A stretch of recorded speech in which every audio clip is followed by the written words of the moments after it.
sea, ¿qué les pasa a los alimentos cuando los cocinamos? ¿Qué reacciones químicas o físicas pueden llegar a tener? Un poco lo fuimos viendo a medida que fuimos viendo los diferentes grupos de alimentos, pero vamos a hacer un breve repaso y vamos a hablar de algunas en particular que no vimos. Entonces, nosotros vimos que durante la cocción a los alimentos le pasaban cosas, ¿sí? Cuando cocinábamos un hidrato de carbono, cuando cocinábamos una proteína como puede ser una carne, le pasaban determinadas cosas. Por ejemplo, una expansión, no sé, hay un intercambio de nutrientes entre el medio de cocción y el alimento. Cuando nosotros cocinábamos una verdura en un medio de cocción húmedo, nosotros sabíamos que pasaba parte del alimento y de los nutrientes de ese alimento al medio de cocción y que nosotros después podíamos recuperarlo haciendo, por ejemplo, con ese medio de cocción algún otro plato, ¿sí? Utilizarlo como un fondo de alguna salsa, como caldo, para poder recuperar parte de esos nutrientes y parte de ese sabor que desprendió el alimento. Otra de las cosas que podía llegar a pasar es la concentración, sí, que, por ejemplo, en un alimento como una carne, cuando nosotros lo cocinamos, si lo cocinamos en un medio seco o en cualquier otro, en alguno que pueda llegar a formar una costra, como puede ser parrilla o plancha, ¿qué ocurre? Se forma una costra. Esa costra lo que hace es hacer que los líquidos y que los nutrientes se concentren y que por eso tiene muchísimo más sabor, porque no pasan al medio de cocción, sino que quedan ahí concentrados y que esa costra encima le da más sabor. Y la otra es la combinación de ambas, cuando hacíamos, por ejemplo, un marcado de algún determinado alimento y luego lo terminábamos con una cocción de un medio húmedo para poder lograr una determinada textura, pero con un determinado sabor. Entonces hablamos de una cocción mixta. Ahora bien, los alimentos sufren diferentes cambios físicos, cambios químicos, ¿sí? Los cambios físicos que vamos a tener son en el color, en el olor, en el sabor, en el aroma, ¿sí? Nosotros sabemos, por ejemplo, que cuando cocinamos una carne y la cocinamos, como dijimos, en un medio seco, en una parrilla, en un asado, en un asador o en una plancha, al formarse esa costra va a tener un sabor totalmente diferente si yo ese trozo de carne lo cocinaba en un medio húmedo. Me va a dar un flavor y un aroma diferente también al estarlo cocinando que si lo estoy cocinando en un medio húmedo. Entonces, todos esos cambios tienen que ver con el tipo de cocción y con lo que estamos haciendo. También va a cambiar la consistencia, ¿sí? Y va a cambiar el volumen y el peso de ese producto. Nosotros sabíamos que esa carne que cocinábamos que formaba la costra va a perder mucho más peso y mucho más volumen porque se van a retraer las fibras. Ahora, la misma carne, si la cocino en un medio húmedo, lo más probable es que no varíe mucho su peso y su volumen, ¿sí? Al contrario. Ahora si hablamos de, por ejemplo, una pasta que yo la estoy cocinando en un medio húmedo, esa pasta obviamente que va a absorber parte del medio de cocción, entonces va a tener, va a duplicar su peso y su volumen. ¿Qué cambios químicos van a ocurrir? Las proteínas, en realidad todos los cambios químicos que ocurren, nosotros cuando cocinamos un alimento lo cocinamos para poder hacerlo más digerible, para que nuestro organismo lo pueda digerir y lo podamos procesar y podamos hacer la digestión como corresponde. Entonces nosotros lo que hacemos con la cocción, además de aportarle sabor, color, aroma y todo lo que acabamos de decir, lo estamos haciendo un alimento mucho más digerible. Nosotros no podíamos consumir un pedazo de carne cruda, ¿sí? Si no tiene un determinado tratamiento previo. Entonces todos estos cambios tienen que ver con las transformaciones que van sufriendo.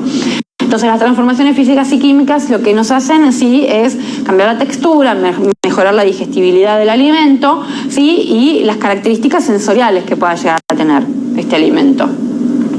Y también un poco la composición nutricional. ¿Por qué? Porque va a haber intercambio de nutrientes o pérdidas de algunos nutrientes, entonces cambia la composición química, la composición nutricional de ese alimento. ¿Qué más o qué fenómenos tenemos durante la cocción? Nosotros sabíamos que con lo que era hidrato, por ejemplo, los azúcares caramelizaban, los hidratos se dextrinizaban, en el caso, por ejemplo, no sé, una tostada, nosotros, o algo que ponemos a tostar, o un pan que ponemos en el horno, lo estamos dextrinizando. También si estamos hablando de un hidrato de carbono que llevamos a un medio húmedo, estamos hablando de una gelatinización, o sea, ese almidón se iba a gelatinizar cuando le aplicábamos calor. En el caso de las proteínas va a haber coagulación o desnaturalización de las proteínas y se van a coagular esas proteínas, hacerlas más digeribles y para que con la aplicación de calor les ocurra esto. Y las grasas se podían polimerizar, oxidar o hidrolizar. Acuérdense que cuando vimos las grasas cuando las calentábamos, si nos pasábamos de ese calentamiento podríamos llegar a perder todos esos beneficios que tenían una grasa, por ejemplo un aceite de oliva monoinsaturado con grasas buenas. Si nosotros lo calentábamos en exceso, podríamos llegar a polimerizar esas grasas que tiene y por ende producir en realidad convertir ese aceite de tan buena calidad en algo que no nos beneficie y que en realidad nos está haciendo mal. Entonces la oxidación de grasas, que también podía ser una oxidación por el propio oxígeno o por agua, con una hidrólisis, ¿sí? Que se oxide, entonces ese aceite, por ejemplo, o esa grasa se puede enranciar y ya pierde la calidad que tenía y encima hace un producto más desagradable. La hidrólisis también se puede dar, por ejemplo, cuando utilizamos un aceite o una grasa muchas veces, reiteradas veces, con diferentes alimentos y el alimento desprende parte de agua cuando se cocina, parte del agua de su naturaleza cuando se está cocinando, y el agua que queda como residuo dentro del aceite lo empieza a poner feo y lo empieza a oxidar, ¿sí? Entonces hace una hidrólisis oxidativa. Más si hablamos de productos que son congelados. Si son productos congelados, cuando nosotros los cocinamos, al perder tanto líquido, todo ese líquido va a pasar al medio de cocción. El medio de cocción es el aceite y por ende el aceite se pone cada vez más viejo. Entonces vamos a ver, todo esto es lo que ocurría con los diferentes métodos de cocción. Ustedes en la guía lo tienen en detalle nuevamente, aunque lo vimos con cada uno de los grupos de alimentos, ustedes lo tienen ahí en detalle y lo pueden volver a leer. Pero vamos a ver algunas reacciones que no vimos, que las nombramos nada más y que no vimos, pero que estaría bueno recordar y ver. Las reacciones de oscurecimiento o empardeamiento, ¿sí? O pardeamiento, ¿no? Que nosotros solemos llamar. En realidad lo que ocurre es, podemos tener dos tipos de pardeamientos, el pardeamiento enzimático o el pardeamiento no enzimático. Yo varias veces mientras estuvimos dando las diferentes clases he nombrado o he dicho reacción de Maillard o pardeamiento. Bueno, es lo que vamos a ver ahora, ¿sí? En realidad son mecanismos que lo que hacen es generar un oscurecimiento en el producto, en el alimento, y que son de diferente naturaleza, el enzimático o el no enzimático. Vamos con el enzimático. El pardeamiento enzimático es el que está dado por enzimas. Esas enzimas son las polifenoloxidasas, las fenolasas, las tirosinasas o las polifenolasas. Quédense tranquilos que esos nombres no los vamos a tomar nunca, pero bueno, es para que lo sepan, las enzimas que son responsables de hacer esto. Y es cuando el alimento más el oxígeno, producto de estas enzimas que están dentro de este alimento, reaccionan y hacen oscurecer el alimento en sí. Entonces, ¿qué ocurre? La enzima con los compuestos fenólicos que tiene el alimento, ¿se acuerdan cuando vimos compuestos fenólicos? Que estamos hablando de productos generalmente vegetales. Estos productos estos compuestos, lo que hacen es reaccionar cuando tienen contacto con el oxígeno. Entonces lo que producen es un pardeamiento. ¿Por qué se da? Porque hay una suma de sustrato, que sería el alimento en sí, más el oxígeno, ¿sí? Entonces este sustrato con los oxígenos lo que hacen es pardearse y dan un color medio amarronado, medio grisáceo al producto. Por ejemplo, la manzana cuando se pone así, o la banana cuando se empieza a oscurecer. Lo mismo ocurre con algún vegetal, por ejemplo los champiñones, y sobre todo ocurre cuando hay un efecto mecánico que lo produjo. En la manzana cuando la pelamos, cuando la cortamos o cuando la estamos comiendo como mostraba la foto. En los champiñones cuando los cortamos y los dejamos un rato. Las papas lo mismo. La banana, la manzana, cualquier producto en donde hubo una acción mecánica que pudo haber sido pelarlos, cortarlos, ¿sí? Que se nos hayan caído. Vieron que a veces se cae, por ejemplo, una manzana, se le rompe parte de la piel y ese pedazo se pone negro. Bueno, Ese pardeamiento ocurre porque en esa rotura de esa piel empezó a entrar el oxígeno. Cuando toma contacto las enzimas que acabamos de nombrar con el oxígeno, reaccionan y al reaccionar empardan. En algunos casos, la industria este efecto lo busca a propósito, ¿sí? Y estos compuestos fenólicos que tienen estos alimentos en realidad ayudan a la industria a darle un determinado sabor, una determinada característica a algún alimento. Por ejemplo, en las frutas secas, en la sidra, el té, ¿sí? el cacao, ¿sí? Los chocolates generalmente, buscan este pardeamiento a propósito. Entonces, quieren un determinado producto con un determinado sabor. Yo sé que este pardeamiento lo puedo evitar y ustedes lo hacen sin pensar, y en cocina más. ¿Por qué? ¿Qué hacen? Si yo tengo que hacer mi tarta de manzana y tengo mis manzanas listas y peladas y cortadas para hacer el relleno de mi tarta y no quiero que mis manzanas se pongan negras, ¿qué hago? Les tiro un chorro de limón, por ejemplo. Algún ácido, algo que las mantenga sin ese contacto con el oxígeno o que haga que evite esa oxidación. O las sumerjo en agua hasta que las utilizo. O las cocino. Entonces, ¿cuáles son las cosas que nos pueden hacer prevenir este tipo de pardeamiento? El calor. Entonces, si yo esas manzanas las cocino directamente, voy a evitar ese color amarronado. Si yo las papas las corté y las cocino, no les va a pasar nada. Ahora, si las corto y las dejo en una asadera y me voy a cocinar otra cosa y después vuelvo, seguramente cuando vuelva van a estar marrones. Entonces, ¿qué hago? O las cocino directamente o disminuyo el contacto con el oxígeno. ¿Cómo?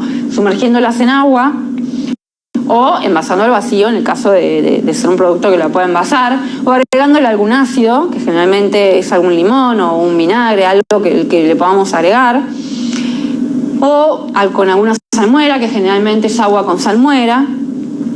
Y la industria también lo hace, pero le agrega algunos aditivos. Esos aditivos son sulfitos, son sulfitatos, fosfato de potasio, ¿sí? Que lo agrega la industria y son aditivos alimentarios. Pero nosotros lo podemos evitar, ese pardeamiento. Vamos con el pardeamiento no enzimático. O sea, el anterior nosotros lo podíamos evitar únicamente con lo que acabamos de ver y es producto de la reacción del sustrato más las enzimas del producto. Ahora vamos con el no enzimático, o sea que no hay ninguna enzima que está trabajando en el medio y que vamos a ver qué es lo que lo puede provocar. ¿A qué le llamamos pardeamiento no enzimático? A la caramelización y la reacción de Maillard. La caramelización es la que ustedes conocen, cuando vimos azúcares ya la vimos, ¿sí? Yo tengo azúcares de cualquier tipo más calor y lo que va a ocurrir es a una determinada temperatura, ¿sí? Más o menos arriba de los 150 grados, se empiezan a tornar pigmentos más oscuros. Estos pigmentos, a medida que va subiendo la temperatura, se van oscureciendo cada vez más. Ojo, porque si me paso de los 180, tengo un carbón directamente y el caramelo ya está sin poder consumirse. Ya empiezan a aparecer estas sustancias amargas. Entonces, el caramelo lo que hace es cambiar y convertir ese azúcar primero en una sustancia líquida, una sustancia con muchísimo mayor sabor, sabor y olor, ¿sí? Pero con un sabor más amargo. Tiene más sabor, pero un sabor más amargo que el azúcar en sí. Pero bueno, uno lo busca para determinado tipo de cosas.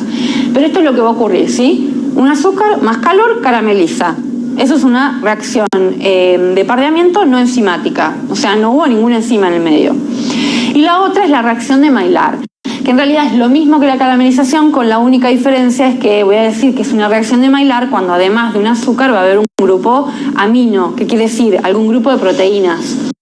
Entonces va a estar en productos en donde, por ejemplo, haya proteínas, más hidratos de carbono, más calor. En el otro eran solo azúcares, ¿sí? Los que podían caramelizar. Cuando yo digo que carameliza, estoy hablando de un azúcar. Cuando yo digo que es una reacción de Maillard, es de cualquier otro producto que pueda llegar a tener algún otro ingrediente que no sea solo azúcar. Entonces, también se generan sustancias volátiles responsables del olor y del sabor. Cuando yo hablaba de una tostada, cuando yo pongo una tostada en la tostadora, ahí hay una reacción de Maillard. ¿Por qué? Porque la tostada seguramente está hecha con harina, con leche, o sea, el pan estuvo hecho con harina, con leche. La harina y la leche tienen proteínas y tienen hidratos de carbono, entonces tienen un grupo carbonilo y un grupo amino, ¿sí? Entonces al ponerlas sobre una plancha de calor empiezan a reaccionar, entonces hay una reacción de Maillard. Esa tostación que tiene la tostada es una reacción de Maillard. Entonces, ¿qué favorece esta reacción?